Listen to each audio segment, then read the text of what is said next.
¿Qué es la Reforma Protestante? Es un movimiento que viene a darnos a nosotros el vistazo acerca de cómo Dios trabaja con el fin de alcanzar a todos los hombres, porque en ese momento todos los temas de fe estaban como acaparados o controlados por la iglesia cristiana, nominal, la tradicional que conocemos. Y la Reforma Protestante viene a ser una ruptura del sistema establecido, una ruptura dentro del sistema religioso. Hasta ese tiempo la iglesia es está indivisible, muy controlada, pero la Reforma viene a causar una gran ruptura.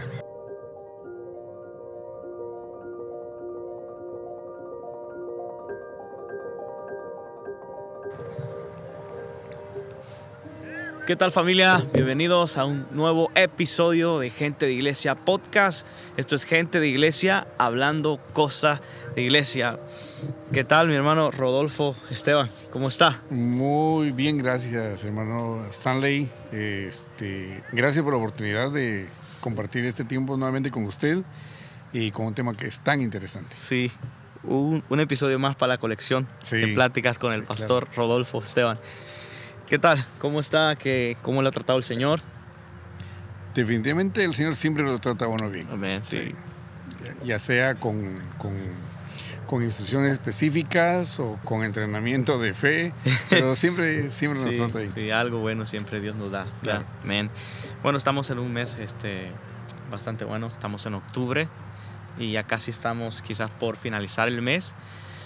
Hay cosas que se celebran en este mes, vaya cosa, como lo que es Halloween, ¿no? Pero igual, nosotros como cristianos también hay algo que celebramos.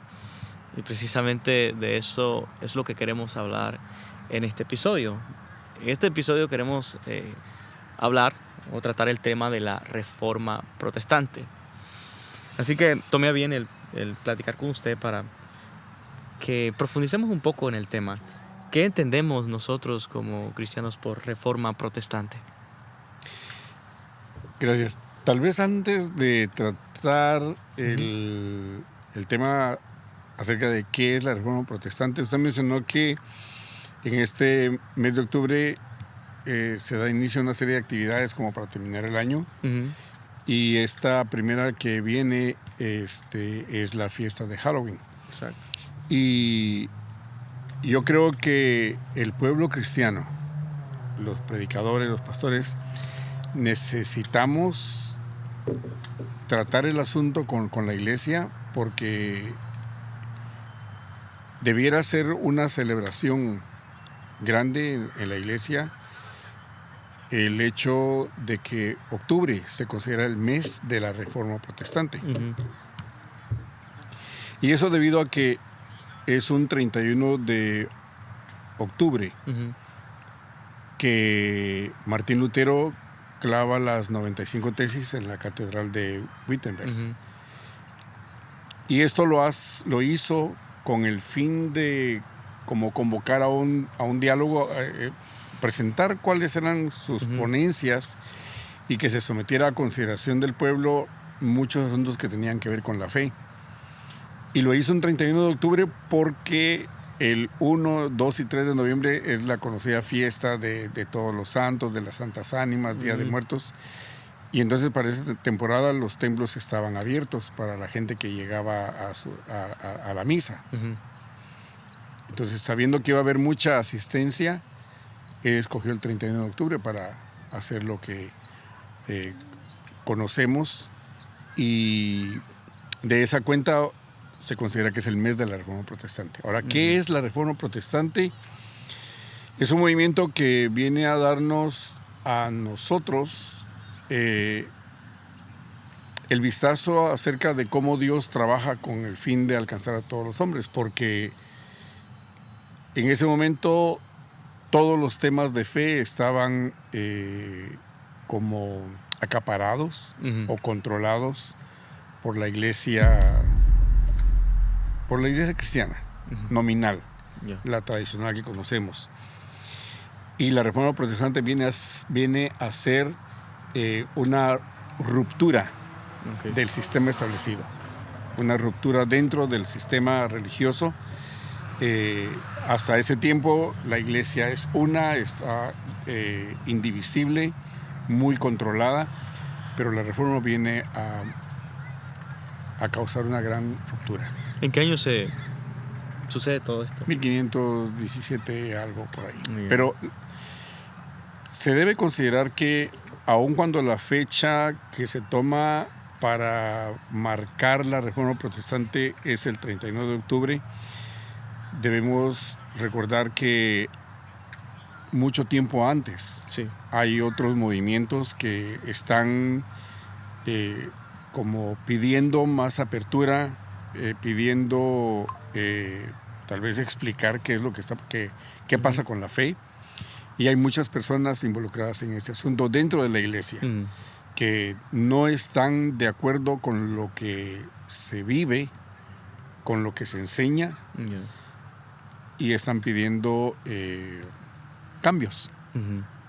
Entonces, Martín Lutero viene a ser la figura prominente, pero es por la posición que él ocupaba en el clero. Sí. Era un doctor, y un doctor con conocimientos amplios respecto de religión. Ujú. Era catedrático universitario, y aparte de eso era el que tenía bajo su responsabilidad algo como unos 10 monasterios. Era de mucha influencia. Ujú. Entonces, si bien es cierto, él es el rostro cara conocido, ujú. pero hay muchos más involucrados en el movimiento de reforma, Ya. que no se da en un año. ¿Y cuál era como en sí el enfoque de este movimiento reformador? El movimiento reformador se da porque el papado, la autoridad religiosa, está desprestigiada. Cualquier parecido con la coincidencia viene a ser un asunto de realidad. Lamentablemente, el hombre revela su verdadero carácter cuando tiene poder y cuando maneja dinero, Ujú. todo el tiempo. Ya. Y la iglesia no es la excepción. Entonces, en ese tiempo, la iglesia, la cúpula, la alta jerarquía católica, está atravesando por una etapa de corrupción escandalosa. Entonces, aparte de que el papado está desprestigiado, la moral del clero. Cuando hablamos del clero, estamos hablando de todos los hombres y mujeres también involucrados en la conducción o la dirección de la iglesia. Como liderazgo. Los líderes, sí. Todos los que están dedicados al ministerio. Ujú. La moral se ha relajado. Aparte de eso, hay prácticas abusivas Ujú. con las que se oprimía a las personas y que tenían que ver con dinero, con dinero, con explotación. Ya. Y estas prácticas abusivas se expresaron mucho más con ese asunto de las indulgencias, pero es en ese tiempo también cuando se está construyendo la basílica de San Pedro. San Pedro. Entonces, desde ese tiempo se establece lo que le llaman también el obolo de San Pedro, que en cada región, cada diócesis tiene que aportar una cantidad de dinero que iba a dar a las arcas, supuestamente para que el Papa hiciera uso en los momentos en los que tengan que ayudar, obras caritativas. Ah, okay. Pero también establecieron las indulgencias, y con esas indulgencias a las personas se les garantizaba entrar al cielo inmediatamente después de que pagaran para poder obtener el perdón y la salvación de sus almas. Pero era para construir la basílica. Ya. Aparte de eso, muchos puestos dentro de la jerarquía los obtenían las personas que tenían dinero. Llegaban a ocupar hasta puestos cardenalicios, Wow. familias poderosas, pero para eso tenían que pagar. Ya. Entonces, todo eso va haciendo, le llaman caldo de cultivo. Hay bastante inconformidad y algo tenía que cambiar. Ya. Wow, es tremendo todo lo que estaba sucediendo. Vamos a decirlo. Eso fue en el siglo XVI, ¿no? 16, ajá. Pero antes de eso hubo... O sea, lo que conocemos hoy como las 95 tesis de Martín Lutero fue prácticamente el detonante para que este movimiento se expandiera por todo el mundo conocido de aquel entonces, ¿no? Sí. Pero hubo un desarrollo, ¿no? Previo a todo eso. ¿Cómo se desarrolla? Vamos a continuar con esa pregunta. ¿Cómo se desarrolla la Reforma Protestante? O sea, todo comienza, como usted estaba diciendo, todo comienza como un descontento Sí. con la iglesia tradicional, con la iglesia católica, vamos a decirlo así. Y luego de esto le sigue 1517, 31 de octubre de 1517, las 95 tesis de Martín Lutero. Bueno, lo estoy resumiendo, ¿verdad? Pero Sí. esto pasaron muchas cosas y muchas cosas que podíamos quizá profundizar, pero quizá no contamos con el tiempo suficiente para meternos muy profundo. Pero luego también vemos también una respuesta de la iglesia católica, ¿verdad? Como en el año 1545, que se le conoce como el Concilio de Trento, donde se condenó, vamos a decirlo así, la Reforma Protestante y se definió la doctrina católica, que donde se habla de muchas cosas que los reformadores estaban en contra, ¿verdad? Como lo es bueno, las indulgencias, ya lo mencionaba usted, la autoridad papal. Como los reformadores no reconocían la autoridad papal, entonces ellos lo reafirmaron y dieron sus argumentos de por qué ellos reconocían que esto era una doctrina que se debía seguir, ¿no? Sí. ¿Cómo se desarrolla? Como estamos viendo, es una serie de acontecimientos pero tienen que ver con mucha inconformidad,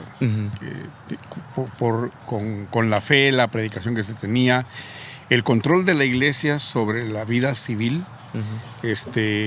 la negación o el nulo acceso del pueblo al conocimiento de las escrituras y aún de las ciencias, porque la educación estaba limitada únicamente a la gente que tenía mucho poder y que tenía vínculos con la iglesia. Y aparte de eso, lo que usted estaba mencionando sobre el acceso a los escritos, ¿no? A la Biblia, el culto, la celebración, se celebraba en el idioma latín, que era prácticamente una lengua que solamente la manejaban los del clero, ¿no? Exacto. Y prácticamente la gente estaba... Es como que aún recién, o sea, estaba nula en eso, no sabía el idioma. Ellos en aquel entonces ya se comenzaba a manejar el idioma, el español, el inglés, el francés, entre otros, ¿no? Hay un factor que también influyó en que la gente del pueblo, la gente común, no conociera más acerca de las escrituras, y es que la imprenta no se había inventado. Entonces todo el trabajo que tenía que ver con literatura era a mano, de manera individual. Entonces, pues solamente los que tenían educación podían tener y solamente acceso. Los que tenían dinero tenían acceso a la literatura. Pero más o menos alrededor de 1300 y algo, hay un personaje que despierta comienza a despertar mucho más el interés en la gente, y me refiero a Juan Hus. Okay. Notemos que el movimiento de reforma no lo causan personas ajenas al clero, sino que el movimiento de reforma lo impulsan, lo promueven o se origina dentro de hombres que están involucrados en el clero. Hablamos de monjes, estamos hablando de sacerdotes, pero que están teniendo acceso a las escrituras y que se están levantando para tratar de guiar a la gente. Tenían buena intención, guiar a la gente al conocimiento de Dios. Entonces, entre ellos está Juan Hus, dos notables. Hay otros, pero está Juan Hus y está Wycliffe. Jerónimo Savonarola. Wycliffe en Inglaterra. Pero estos dos, especialmente Juan Hus. Juan Hus dice en la región que fue conocida como Checoslovaquia, Bohemia, en Checoslovaquia, Juan Hus era un predicador ardiente. Y y él comienza a hacer señalamientos respecto de la conducta del clero y del papa. Lamentablemente, por el tipo de mensaje que predicaba, los líderes religiosos lo condenan a la hoguera y muere quemado. Pero cuando él está muriendo quemado, y eso es algo bien importante porque tenemos que darnos cuenta cómo Dios tiene diferentes hombres y mujeres también, en diferentes etapas, como para darle un nuevo impulso a la fe. Dios es el que cambia los tiempos. Ya en una ocasión hablábamos de eso y está escrito que Dios produce en nosotros el querer como el hacer por su buena voluntad. Dios tiene el control de la humanidad y Dios sabe cómo se desarrollan sus planes. En ese momento, en la época medieval, es un momento de oscuridad religiosa para la fe, pero están habiendo ya destellos. Y Juan Hus es uno de ellos.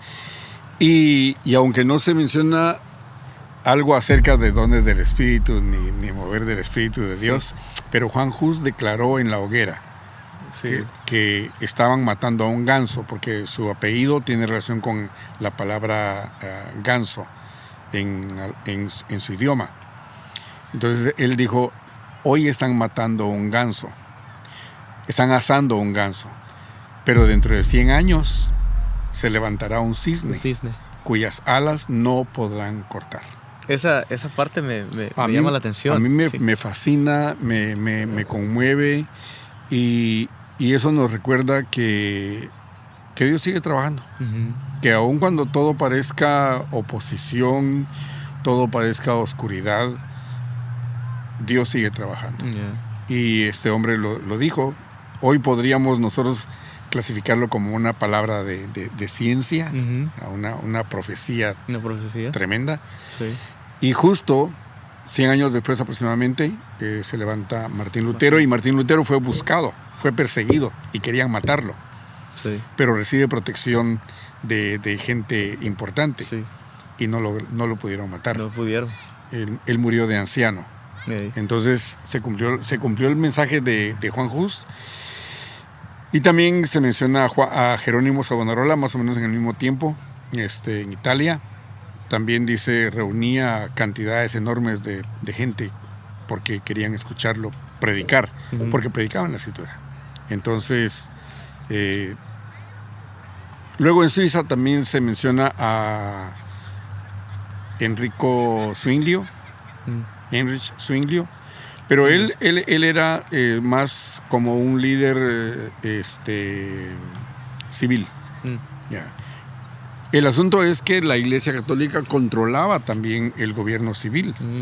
Entonces Zwinglio está en contra de que la Iglesia sea la que ponga gobernantes, pero era parte de la política de la Iglesia. La Iglesia determinaba quiénes gobernaban y los que gobernaban tenían que proteger la Iglesia. Una cosa increíblemente dañina para la población. Ya sabemos que religión y política no deben unirse de la mano. No deben unirse. Y Zwinglio eso era lo que tenía en mente y protestaba acerca de eso. Entonces todo eso se va acumulando, se va creciendo, y al mismo tiempo Martín Lutero está teniendo conflictos de fe, porque se está dando cuenta que con todos los sacrificios que haga, él no tiene paz. Él siente que tiene que hacer algo más para complacer a Dios y él poderse sentir libre de pecado. Y eso lo lleva a escudriñar las Escrituras. Y es cuando las Escrituras le dan a conocer, y está escrito que la salvación no es por obras, para que nadie se gloríe. Es por gracia. Entonces, eso hace todavía más que Martín Lutero tenga más fuerza, y con todo lo que está pasando, entonces es que está convocando al pueblo y a los líderes religiosos para que discutan acerca de las 95 tesis. ¿Cuál es el lugar donde está ejerciendo el sacerdocio Martín Lutero? Martín Lutero no necesariamente ejercía el sacerdocio como párroco de un lugar, pero era en religión y era catedrático de la universidad en la catedral de Wittenberg, lo mismo que en la universidad. Entonces era conocido por el clero, tenía muchos alumnos que compartían también la idea de él, y de esa cuenta es que llega a impactar entre sus oyentes. Así fue como se comenzó todo prácticamente. Sí. Y providencialmente es en ese mismo tiempo cuando Juan Gutenberg inventa la imprenta. Y eso hace que los escritos de Lutero se publiquen mucho más y se dé a conocer. Ya es un movimiento que la iglesia no puede revertir. Sí, estaba leyendo de que Martín Lutero clavó las 95 tesis, ¿no? Pero él no fue quien se encargó de distribuirlas, no. Sino que alguien creo que las tomó y se encargó de hacer todo eso. Sí. Entonces, como que en términos de un mes, eso ya estaba en todos lados. En todas partes, y de ahí nos damos cuenta cómo tiene poder la palabra escrita. Ya, sí. No, es tremendo. ¿Cuál fue el impacto que tuvo todo esto de la reforma bueno, que hasta el día de hoy, ¿no? Sí. Todavía se sigue, se disfruta, se Sí. sigue siendo también tema de discusión. Y es que, hermano Stanley, la reforma puso en evidencia que hubieron como cinco asuntos que se convirtieron como el pilar de la reforma. Y es en función de lo que predicaban los antecesores de Martín Lutero, como posteriormente también los que le siguen, y tiene que ver con lo que nosotros conocemos como las 5 solas. Las 5 solas. No fue invento de un solo hombre, sencillamente que al revisar la historia, los sermones de ellos, los escritos de ellos, nos damos cuenta que todo gira en derredor de 5 solas. Los reformadores, que son bastantes, Inglaterra, Suiza, Alemania y aún España, el sur de España especialmente, los reformadores desarrollaron un trabajo poniendo en evidencia primero que le daban importancia a la escritura. Entonces ahí encontramos la primera sola, solo la escritura. Cualquier líder podía escribir, cualquier eminencia podía hacer declaraciones, pero todo lo que hablaran o todo lo que dieran a conocer tenía que fundamentarse en la escritura. La gente comienza a darle importancia a la escritura, solo la escritura. Si eso lo tomáramos hoy en cuenta en la iglesia, creo que habría otra gran reforma dentro de la iglesia que surgió de la reforma.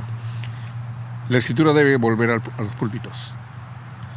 Luego también viene la segunda sola, y es solo Cristo. La salvación no es por obras, es porque Cristo la compró con su sangre. Entonces el mensaje viene a ser cristocéntrico. También es necesario que el mensaje de Cristo, acerca de Cristo, vuelva al púlpito. La tercera sola es sola fide, solo la fe. La salvación no es por obras, es por fe. Por supuesto, ya sabemos que es en Cristo.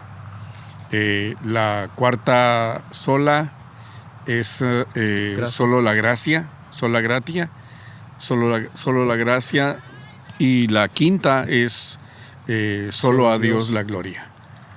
Si tomamos eso en cuenta en la iglesia, y si en nuestras reuniones públicas, la música, los cantos, vamos a esa parte importante que la iglesia tiene, porque usted no me dejará mentir que si un día en la iglesia decimos hoy no va a haber música, solamente va a haber predicación,